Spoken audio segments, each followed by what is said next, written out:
is going to knock you down. Listen to me, many of you right now, life's got you up against the rope, and you got to do me a favor. Like, you can't give up. You can't give in. Pain is temporary.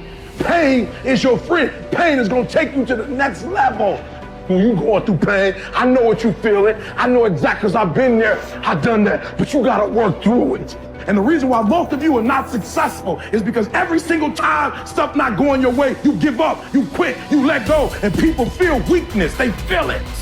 You can feel when somebody's not committed, when they're not all in, when they're not dedicated. And there's another level you get to when you go all in. Winners win and losers lose. There are going to be times that you're going to be wondering, why should I keep showing up and working my business? Why should I keep at it? Why should I keep showing up to the conventions? Why should I keep picking up the phones and making the phone calls? Why should I keep fighting for my goals and fighting for my dreams? And what I want to remind you is that you got to show up for your life regardless of the circumstances. You got to show up in spite of the naysayers. You got to show up in spite of the conversation going on in your mind. You got to show up for your life, because if you don't, nobody else will. If you want unreasonable results in your life, you've got to be willing to be unreasonable. Part of being unreasonable, you don't judge according to appearances. Part of being unreasonable, you can see it because you believe it. You must have the faith to call forth those things that be not as though they were. You've got to decide, I deserve this, and I'm going to have it. You've got to say yes to your life. You've got to say yes. Yes to my dreams. Yes to me. Yes, I can make it. Yes, I can. Doesn't matter how many failures I've made. Doesn't matter how many mistakes I've endured. Doesn't matter about my defeats. Doesn't matter about what I've done. Yes, yes. I don't care about the fact I'm in a hole now. Doesn't matter about where I am. The last chapter to my life has not been written yet. If you judge me now, you'll judge me prematurely. I'm still in the process of transforming my life. I'm still in the process of becoming. Yes. The brilliance of Thomas Edison was not in his mind. It was something much more ordinary and often much less respected. I've got no imagination, he once said. I never dream. I've created nothing. If you're someone who doesn't like Edison, you might think that this is Edison admitting to stealing his inventions from other, more brilliant inventors, like Nikola Tesla. Not quite, but he did readily concede that most of the credit belonged to something other than his brain. The genius hangs around his laboratory day and night, Edison said.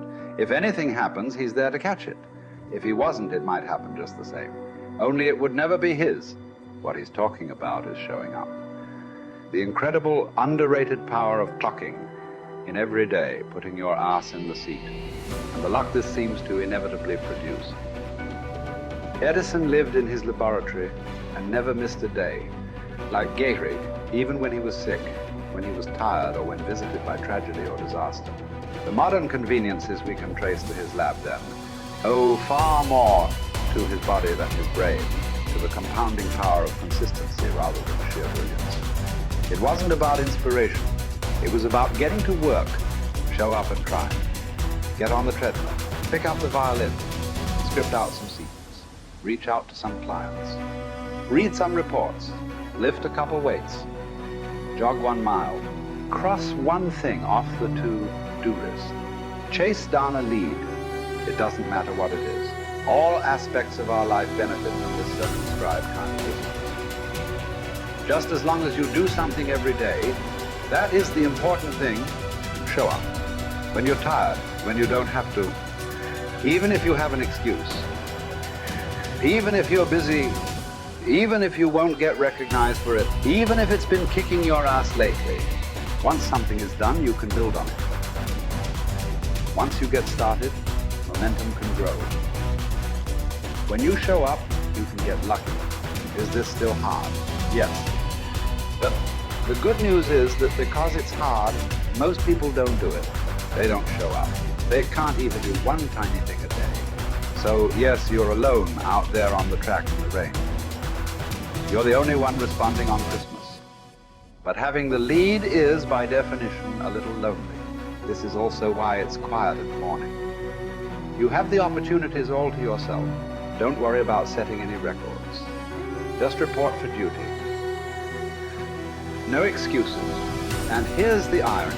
This is also a way to break records. Consistency is a superpower. Day to day, willpower is incredibly rare. Lowell Gettrig was a solid position player and a good hitter.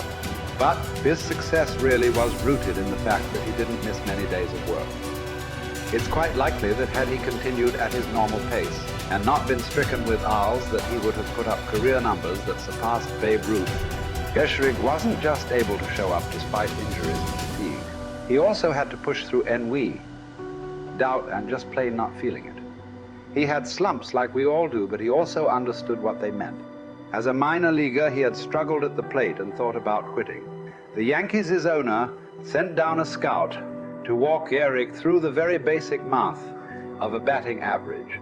A good hitter hits 300, and hitting 350 is terrific. Hitting 400 is almost unheard of.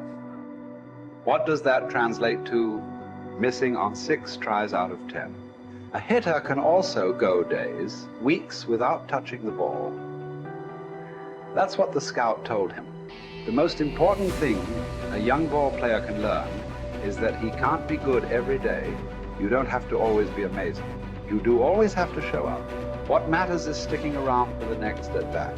The ability to do that, coupled with the ability to endure what John Steinbeck called dawdly days while writing Easter Eve. Those days when everything seems out of whack, when you're just not feeling it, when the distractions won't stop, is the first step to greatness, literally. You cannot be great without the self-discipline to do that. One thing a day adds up. Each day adds up. But the numbers are only interesting if they accumulate in large quantities. You guys that are just getting started, you're not going to start right here. You're going to start down there, probably in another city, another town. I grew up in Lake Charles, Louisiana, no money, raised by a single mother. I was in debt at 25 years old. First thing that I had to do in my life was not learn a new skill. First thing I had to do to get my life moving in the right direction was self-development. It is vital. It was vital for me that I improved myself and I could start depending upon me. I had to show up every day with some rituals, some disciplines, and start getting myself to trust me, not trust others, but trust myself to do the right thing every day. One of the things that I started doing was beating the sun up every morning. I'm going to beat that sun up every morning so that I have the discipline and the control over my life. So I knew, hey, before that thing pops, I'm going to pop. I'm going to get out of bed, depend on myself, get up at the same time every day. And for me, that time, regardless of where I was beat that sun up. No matter where I am, I'm going to beat that thing up. So it gives me a sense of control over my own life. Second thing, I had to start cleaning up my life and my friends and my environment. When I was younger, between 15 and 25, I was doing crazy stuff in my life. Wasting my weekends. I have the saying, weekends are for the weak. I was drinking, fooling around with a bunch of bad things, bad people. At 25 years old, I cleaned it all up. Quit going to those places. Quit hanging out with people that did not have ethics and discipline in their life. I wanted to build something in my life. I wanted to become someone. And to do that, to become someone in the eyes of the world, just beating that sun up every morning gives me the sense of accomplishment that I did what I said I was going to do, that I woke up when I said I would wake up, and I start building respect for myself, start believing in myself so that I can go out into the world. And maybe today when I go into this meeting that I'm dressed for, they'll believe in me as much as I believe in me, and that'll show up in a contract, a deal, maybe even some money.